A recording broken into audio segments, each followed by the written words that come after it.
살롬 제14과 세 번의 기름 부음, 그 세 번째 시간을 통해서 성경 여행을 이어가도록 하겠습니다. 지난주에 우리는 통일왕국의 왕으로서 다윗의 업적을 살펴보았습니다. 다윗의 가장 큰 업적은 수도를 예루살렘으로 이전을 하였고, 그리고 여호수아를 통해서 가나안 정복을 이루었지만은 미정복 지역이 있었습니다. 그것을 완전히 정복하게 되는 업적을 남겼다. 자, 다시 한 번 더 성경의 말씀을 되뇌어 보겠습니다. 창세기 12장 1절에서 2절에 의하면은 하나님께서 아브라함을 부르실 때에 여호와께서 아브라함에게 이르시되 너는 너의 고향과 친척과 아버지의 집을 떠나 내가 내게 보여줄 땅으로 가라. 내가 너로 큰 민족을 이루고 내게 복을 주어 내 이름을 창대하게 하리니 너는 복이 될지라. 내가 내게 보여줄 땅. 민수기 34장 6절에서 7절에 의하면은 이 가나안 땅의 경계를 정하지요. 서쪽 경계는 대해가 경계가 되나니 이는 너희의 서쪽 경계니라. 북쪽 경계는 이러하니 대해에서부터 호르산까지 그라. 왼쪽 지도를 보시면은 서쪽 경계는 대해, 지금의 지중해가 되는 것이지요. 이것이 서쪽 경계다라는 의미고요. 북쪽 경계는 대해에서 호르산까지 그어라. 이렇게 북쪽 경계. 그래서 이 전체를 하나님께서 약속의 땅으로 주셨고 너희들은 이렇게 선을 그어서 경계를 삼으라 라고 하시는 말씀, 바로 민수기 34장 6절에서 7절까지의 내용입니다. 이어서 사무엘하 5장 7절에 의하면은 다윗이 시온 산성을 빼앗았으니 이는 다윗 성이더라. 다윗 성을 쟁취하는 내용이죠. 그리고 이어서 두로 왕의 선물을 받은 다윗의 고백입니다. 어떤 내용일까요? 사무엘하 5장 10절에서 12절에 의하면은 만군의 하나님 여호와께서 함께 하시니 다윗이 점점 강성하여 가니라. 두로왕 히람이 다윗에게 사절들과 백향목과 목수와 석수를 보내매 그들이 다윗을 위하여 집을 지으니 다윗이 여호와께서 자기를 세우사 이스라엘 왕으로 삼으신 것과 그의 백성 이스라엘을 위하여 그 나라를 높이신 것을 알았더라. 바로 이것이 하나님께서 다윗 왕국을 세우시면서 역사하신 그 내용들을 소상하게 기록하고 있는 대목입니다. 참 귀한 하나님의 역사를 이 말씀을 통해서 우리가 깨달을 수가 있는 것입니다. 다음의 내용은 이스라엘 역사를 설명할 때 빼놓고서는 설명이 되지 않는 것이 두 가지가 있습니다. 한 가지는 이스라엘은 제사장 나라입니다. 여러분, 오래전에 우리가 공부할 때 이 제사장 나라와 대립되는 것이 제국이라고 했습니다. 인간의 힘에 의해서 통치하는 제국, 애굽, 바벨론, 아수르, 페르시아 대표적인 그런 나라라고 했죠. 그 반대편에 서 있는 국가의 개념이 하나님께서 세우신, 하나님께서 직접 왕권을 가지시고 통치하기를 원하시는 그 나라가 제사장 나라입니다.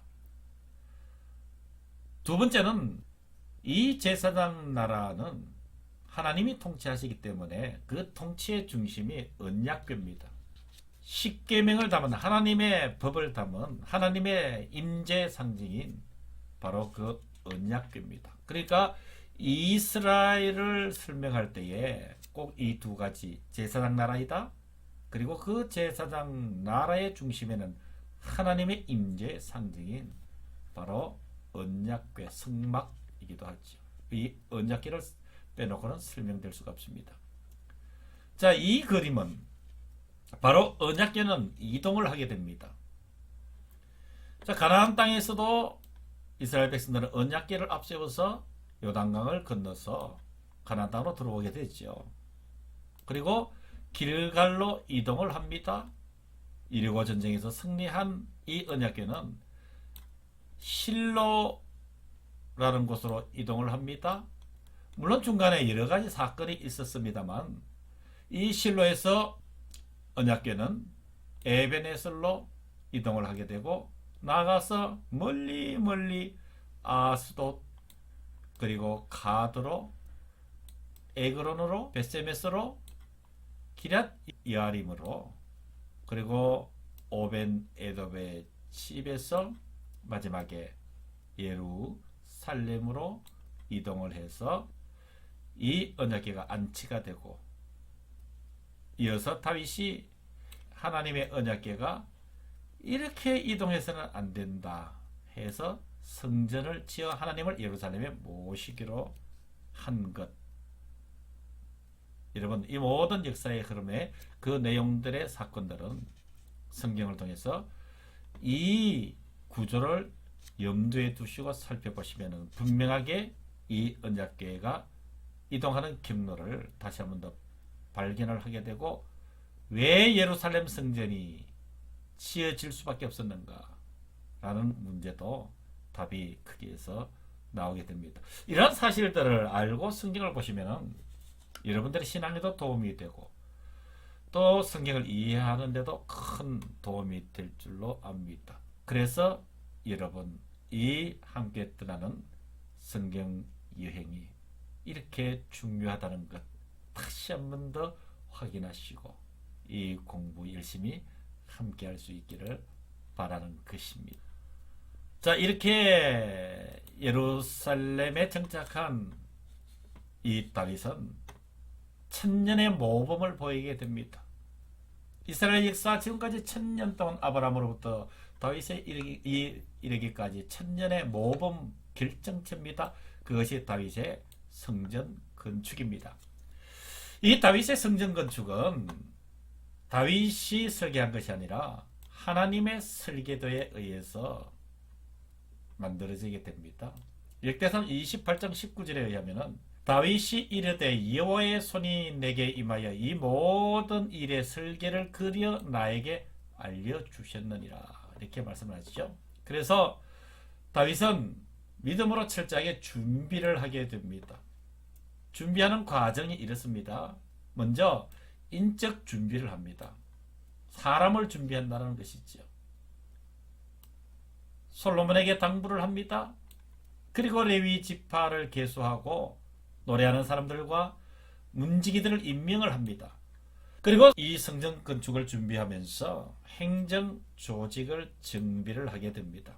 여러분들께서 시간을 내셔서 역대상 28장 20절에서 21절을 자세하게 읽어보시면은 하나님께서 성전 건축을 위해서 다윗에게 먼저 사람을 세워라, 인적 준비를 하라 하는 내용을 살펴볼 수가 있습니다. 나아가서 인적 준비, 사람만 준비해서는 안 되겠지요. 그래서 물적 준비도 하나님께서 지시를 하십니다. 그래서 다윗은 물적인 준비, 즉 성전을 건축할 때 필요한 물적 자원들을 이야기를 하지요. 다윗이 준비를 합니다.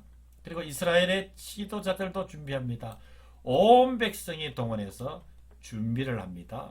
역대상 29장 2절에서 4절에 보면은 금과 은과 놋과 철과 나무와 마노와 가공할 금, 보석, 채석, 모든 보석, 옥돌이 매우 많을 만큼 성전을 위하여 준비한 이 모든 것, 그 외에도 내 마음이 내 하나님의 성전을 사모함으로 내가 사유한 금, 은으로 내 하나님의 성전을 위하여 드렸노니 곧 오빌의 금 3,000달란트와 순은 7,000달란트라 모든 성전벽에 입히며라고 말씀을 하고 있습니다. 엄청난 물량을 준비를 하고 있다. 물적 준비를 하고 있다. 이어서 역대상 29장 6절에서 8절에는 계속 준비하는 과정들이 이어집니다. 성경을 꼭 한번 펴서 살펴보시기를 바랍니다. 역대상 29장 9절에는 이렇게 소개합니다. 백성들은 자원하여 드렸으므로 기뻐하였으니 곧 그들이 성심으로 여호와께 자원하여 드렸으므로 다윗 왕도 심히 기뻐하니라. 이렇게 인적 준비와 물적 준비를 겸하여 다 준비했습니다. 자, 여기서 설명되지는 않았습니다만은 다윗이 이렇게 성전을 세우기를 마음을 먹었지만은 하나님은 다윗에게는 노하셨습니다. 성전을 건축할 사람은 내가 아니다. 여러분 그 부분을 성경을 보시면은 이해를 하실 줄 믿고 여기서는 더 이상 설명하지 않고 이 다윗이 계획했던 예루살렘 성전은 그 아들 솔로몬에게로 이어집니다. 그래서 솔로몬은 건축을 하게 되죠. 사무엘하 7장 16절에서 17절에 의하면은 그는 내 이름을 위하여 집을 건축할 것이요 나는 그의 나라 왕위를 견고히 하리라. 영원히 견고히 하리라. 내 집과 내 나라가 내 앞에서 영원히 보존되고 내 왕위가 영원히 견고하리라 하셨다라. 나단이 이 모든 말씀과 이 모든 계시대로 다윗에게 말하니라. 하나님께서 나단 선지자를 통해서 다윗에게 네 아들 솔로몬을 통해서 이 집 나의 집을 건축할 것이고 너의 나라는 영원히 견고하리라. 귀한 하나님의 약속인 것이지요. 예, 여러분 여기까지 14과 3번의 기름 부음을 받은 이 다윗 왕의 일대기를 살펴보았습니다. 바로 이 다윗을 통해서 9일 예수 그리스도가 탄생한다. 꼭 기억하시면서 다음 주에 제 15가를 통해서 성경 여행을 함께 하도록 하겠습니다. 여러분 수고하셨습니다. 다음 주에 뵙겠습니다. 살롬.